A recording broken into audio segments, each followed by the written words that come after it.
Hi, everyone. It's Maureen Taylor, and it is time for my monthly Q&A with all of you. So I want to thank you all very much for joining me today. Trying to see how many people we have.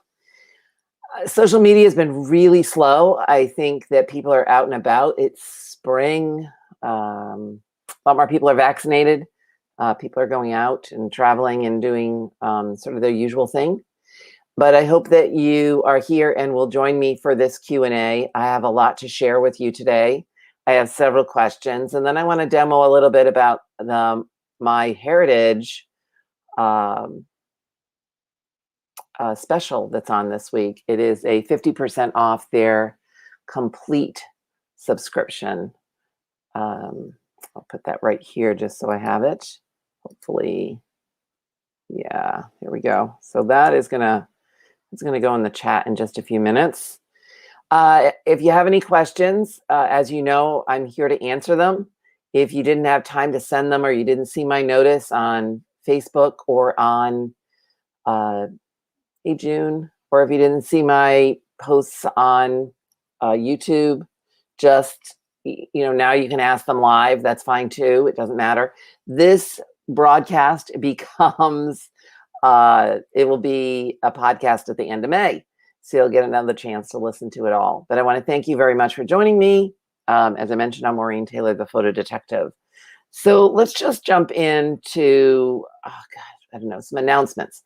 So next month, it's May, and I'm pretty much wrapping up April. So for May, I'm going to offer my Tackle Your Photos 3 tips to overcome overwhelmed. Or to avoid overwhelmed when you're identifying, preserving, or sharing, organizing your photographs. So watch your inbox for my newsletter, which will give you a registration link. That is absolutely free. It's a free webinar. I gave it last year, a whole year ago. So I'm looking forward to giving it again. It's been a while. If you, let's see. What else? Did you catch my podcast this month or this week where I talk about America's pandemic hobby? It's actually a worldwide hobby. It's not just the pandemic hobby in the United States. It's where people are buying photographs and specifically trying to reunite them. And I mentioned some great sites in that episode. This week's podcast was The Shot Heard Around the World, which is all about the Concord Museum in Concord, Massachusetts. I love that little museum. It's fabulous. They featured an exhibit of mine. Actually, they came to me and said, would you like the Last Mustard Bean exhibit? I mean, what am I supposed to say? No, of course I said, yes. What can I do to help you? And it was fabulous. And lots of school kids got an inside view of what the history of April 19th is all about. What else? What do you think? What else do I have coming up in May? Looking forward to doing some more walking around and taking pictures of my beautiful state, which is my pandemic hobby. I bought a digital camera and have been going around and photographing all these little things. I learned so much about my town. I don't know if you have a pandemic hobby that you've been doing, but I have learned a lot about my little state. I do an itinerary of each and every community of all the places we're going to visit. And then my husband and I go out in a car. We have found abandoned town foundations. We have found, I can't even tell you how many mill falls. I love mill falls. And I think we found them all now, but then I always say that, and every week we go out and we find something else that we missed. And sometimes we've done some towns twice. And the reason I do that is because I have a lot of Rhode Island ancestry, and I haven't explored the state as much as I probably should. And I really wanted to get a sense of where my ancestors lived to understand more completely what their lives were like. And since change is slow in many places here, I am still able to see those places. Of course, I have the worst research luck ever, which is whenever I find an address on a document, the first thing I do is put it in Google Maps. And I can tell you that I am batting 1,000 when I say that pretty much every single place my ancestors has lived has been knocked down. The house next door might be there and be even older, but the place where my ancestors lived, it's done and gone. So then I have to do a whole nother search on how to find those. So anyway, it looks like we have a bunch of people joining us. So I'm going to jump right into some of these questions because that's what you're really here to hear about. Carol asked a question this week through email, and she said, when scanning cabinet cards, do I scan the entire image with the photographer's imprint, or do I just scan the photograph itself? So I do, or the image area itself, I just scan the whole card because then I have the photographer information, both the information to research that photographer, and I also scan the back. So I make it A and B, B being always the flip side. Now, if I have memory web, which I do, I can link the front and the back, so they'll always be together in my file. And let's see, and she wanted to know if I made a second scan of just the photo itself. No, but I might make a copy of it. I might save another version of it and then just crop that version, but leave the full version for everyone to look at. And then she asked if she can ask a second question. And the answer to that is yes. You can ask as many questions as you like. I never get tired of listening to questions because I used to be a reference librarian a long time ago, and that was what I did every day, and I loved my job. Not as much as I like being the photo detective, but I did like sitting behind the desk and asking all kinds of random questions that would come in. She also asked, I have a picture of my great-grandmother, 1829 to 1901, and she is elderly in the photograph. And to Carol's surprise, she was wearing small hoop earrings, and she wanted to know about pierced ears. Were they common or not? And yes, the answer to that is yes. In the 19th century, pierced ears were very common. And she followed that up with a question of, but they weren't very common in the early 20th century. And I said, yep, that's right.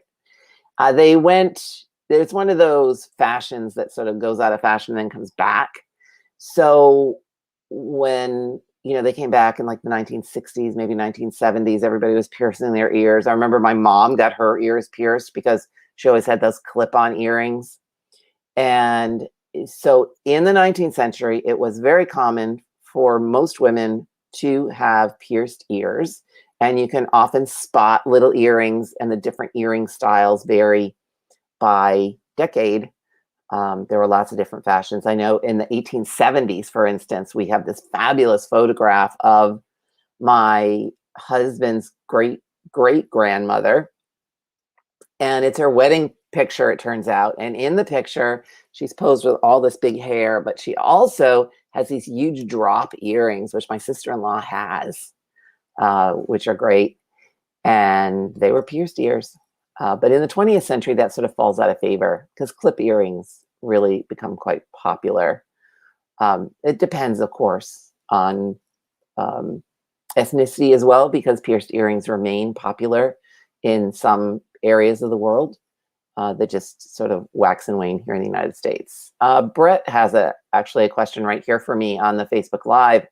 Is there a good place to look up the photographers and studios to see when they were in business to narrow the date? So here's the thing, Brett. The first thing you should do is Google every name of that photographer, all those photographer names, because you don't know if a museum has more of a collection and they might even have a finding aid with more information, or if there's some other link that you might find, somebody might have written about those photographers on their blog, for instance. So I would start with that. And then I treat photographers as members of my family, and I research them that way. I use all the same databases that we use to research our families. I use those to research photographers, census records, city directories, and city directories are great. MyHeritage has a great way of looking at city directories where you can click a little button and it says people at the same address, which has helped me link different surnamed relatives all living in the same household without doing a whole lot of searching. Frederick asks, if displayed, do tintypes, amber types fade due to exposure to light? I do not believe tintypes fade. It is collodion process, and so are amber types that they're on glass. The bigger issue with the sunlight is the heat that it causes, and it can even cause some condensation, especially in a framed amber type. Let's see, what do we got? I did encourage everyone to ask more questions about my heritage, since I am announcing a 50% off their complete subscription for this week only. It is good until the 25th. Somebody asked me in that vein, does my heritage own my photos when I upload them? And the answer to that is absolutely not.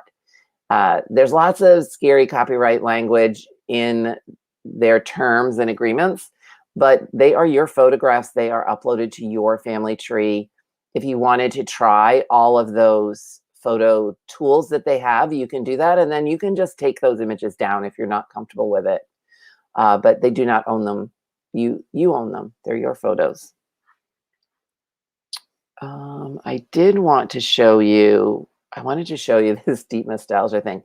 So I've been doing, let's see if I can get this to work. I want to share, really want to share my screen.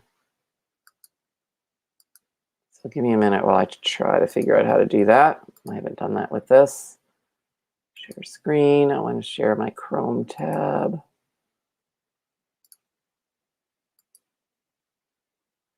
Oh, it's small, but let's see. There we go. So I made it bigger. So I'm embarrassed. I'm like deeply embarrassed to tell you this, but I went in a closet on our third floor and found this box of stuff of mine from my life before kids and before husband. And I thought I'd gone through all that stuff, but obviously I hadn't. And in the box, I found my entire life in my previous life before kids and marriage, documented in photographs, things that I took when I was in school, which I can't wait to share on our Facebook page for our class. People have been doing that, and it's a lot of fun to reminisce and tell stories.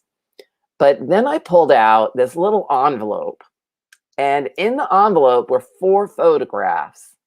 And one of them is this picture. And it's my paternal grandfather. I know that pretty well because he has the Taylor eyebrows, which we all have. And I'm embarrassed to say that I have this photograph and I don't know very much about it. I have this vague memory. I mean, I put that in that box like so long ago. It must have been like several moves ago. So don't feel like this doesn't happen to the photo detective, that she's perfect, because I'm not. I did find this in the closet in a box, and it is a fabulous photograph. So I put it up on my heritage, and I'm going to sort of enhance it. I'm not sure who the woman is. I have this really vague recollection that it's my grandfather's, one of his sisters, and I even have a name associated with that. But I'm looking for confirmation. I'm reaching out to DNA matches and family tree people and everyone I can think of that might be able to identify that woman. So I have enhanced it, and I have to go to the other screen to do that. It sharpens it up a little bit, makes it a little less blurry.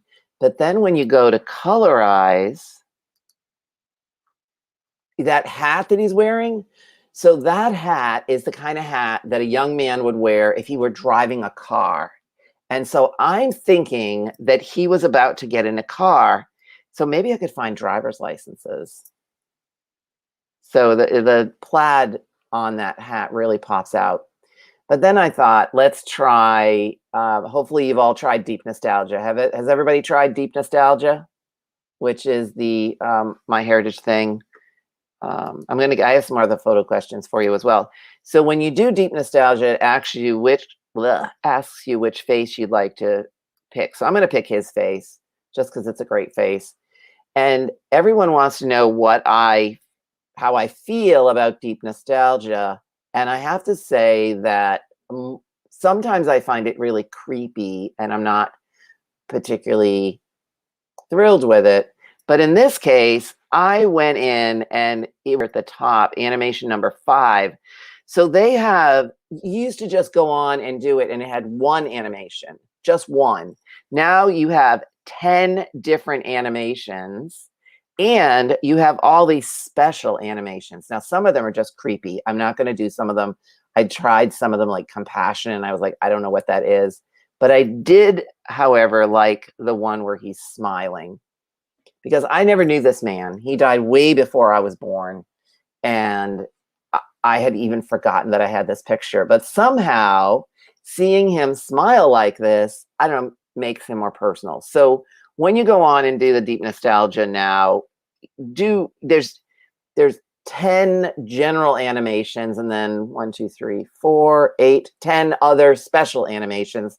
Everything from blow a kiss to eyebrows. Let's do eyebrows just for the heck of it. I have to get over there to see it.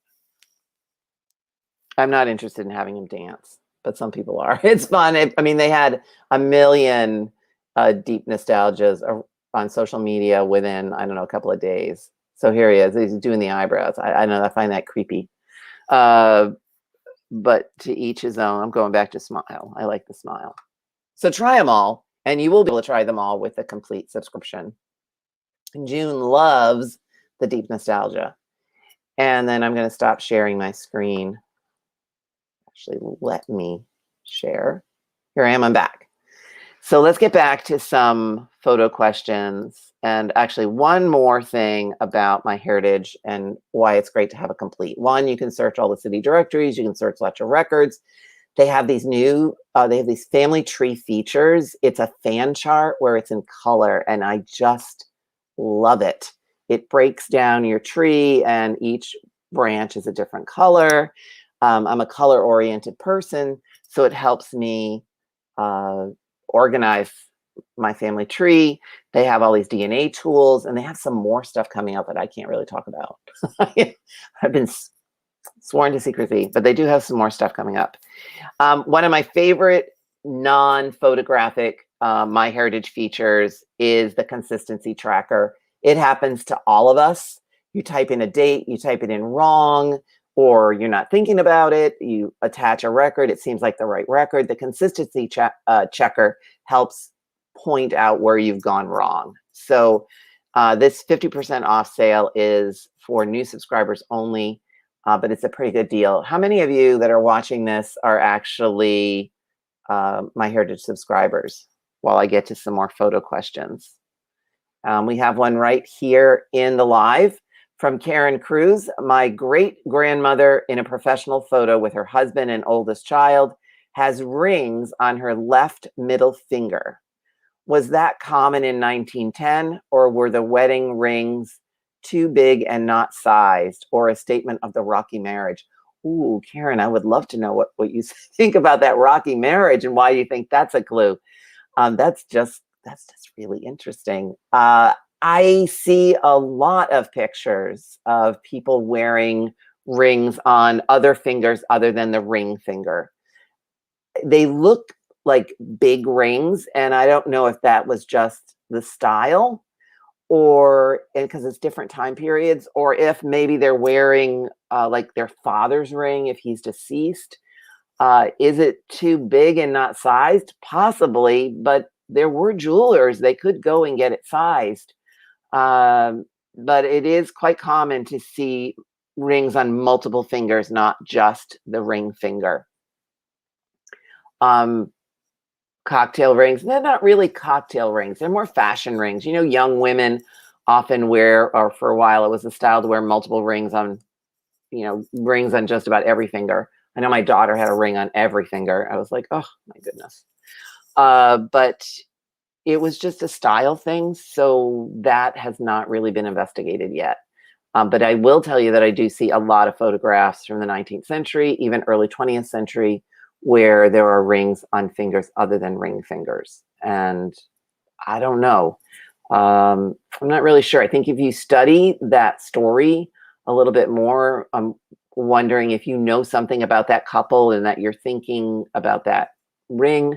I would also wonder whether or not that was what was available, what they could afford. If it was a ring that was passed down in the family, rings have significance to families, and um, they're something that get passed down from generation to generation. So that can happen. Debbie wrote to me today, and she said, June, be well, please. See you next time, I hope. In an email I saved from a few years ago, she said that I mentioned photos with a name are less likely to be thrown out. Yes, I do believe that photos with a name are less likely to be thrown out. And so she's trying to identify those pictures. And by doing that, she wants to know what to write on the back with. So I suggest a 6B. 6B. I'm going to put that in the comments so you know. B or 8B for heritage photos. And if you have a resin coated image, meaning those snapshots from like the 1960s, 70s, they're sort of slippery feeling. They feel like they have plastic on them because they do. Polaroids, for instance, you have trouble writing on those. You want to use something called a photo signature pen. They're quick drying, odorless, all that sort of stuff. And that is what I use to write on my pictures. And I am going through all my photographs again and not only writing on the back, but I bought some acid and lignin-free cardstock to put behind the images so I can write more stories and things. And then, of course, I'll put that story into the memory web program that I use as well. And what else? What are does scalloped or shaped edges help to date a photo? Yes, they do, Letha. They come in style in different times, especially so the little card photographs had sharp corners and then they had rounded corners. And then in the later half of the 19th century, you start to see more scalloped edges.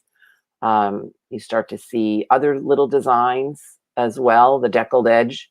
You see that in 20th century snapshots as well. It's called the deckle edge, that sort of scalloped edge. What else? I have a warning for you, which is I have been working on my family history again because I have two cousins who are asking for information. They really want to pass information on to their descendants, and I'm the keeper of everything. So here's the warning, is if you use an online genealogy database and you come across a record, like a census, not a census record so much because they're widely available, but some other specific type of record, even having to do with your ancestor, it's a very good idea, if you're not doing this, to download that document to your hard drive and make sure you sync it with your genealogy program, like Family Tree Maker, which syncs to Ancestry, for instance. Because just because that image is there today does not mean it will be there next year. Licensing agreements mean that things get taken down all the time. So it is a very good idea to go through your trees and make sure that you have downloaded all the documents that you've attached to those people so that you have them. Thank goodness I did not learn the hard way. I have been downloading documents, so that's helpful. What are the best programs for facial recognition? So MemoryWeb does have facial recognition. If you have at least 3 photographs of what might be the same person, then MemoryWeb, the facial recognition will kick in and help you with that. Now, don't just blindly accept everything because they're not 100% correct. It's an algorithm, so it learns. Other than that, I mean, I interviewed a guy for my podcast a few years ago. He has since passed on, and his wife has taken the program down. So there isn't really a good facial recognition program out there at the moment, other than MemoryWeb or something built into another program. Yeah, no, Picasso's not supported anymore. I love MemoryWeb. Don't get me wrong. I love MemoryWeb, but I think I do wish that Picasso was still around because it was good on another number of levels. Not as good as MemoryWeb, which has great features, but still I used it for a very long time, and you get used to it, right? You don't want to learn a new program. Anything else? Does anyone else have a question for me before we end? I will say that when I start putting all this information together for my cousins, I'm using a timeline. I'm going from filling in information as much as possible. And then I'm including, for me, as sort of a research log in red in the timeline, questions that as you do the timeline, you will come up with things that you're missing. And so I put a question in there about things I need to find and documents. Yeah, Teresa, unfortunately, it's a 32-bit program, and we went through this the last time. Some people have technical workarounds, but it's gone from my computer now, so it's gone. And I think that's it. So I'm doing a research log, timeline, downloading all my documents. By the way, anything you download is an image file, so you can use it in a photo organizing program. You can add metadata to it. You can do that in Vivipix. You can do that in MemoryWeb. There's lots of programs out there where you can add metadata to your images to do that. If we don't have any more questions, I'm going to wrap this up for this month. Do know that I do these at it's sort of the last week or two of the month. So if you have any questions, please send them to me. You can send them to me at my email address, which is photodetective@maureentaylor.com. There you go. Love to hear your questions, and see you next month. I haven't actually set the date for the next one, but it will be on YouTube and Facebook, and it will be announced. So thank you all very much. I hope you're all doing well, and stay safe. Thank you so much.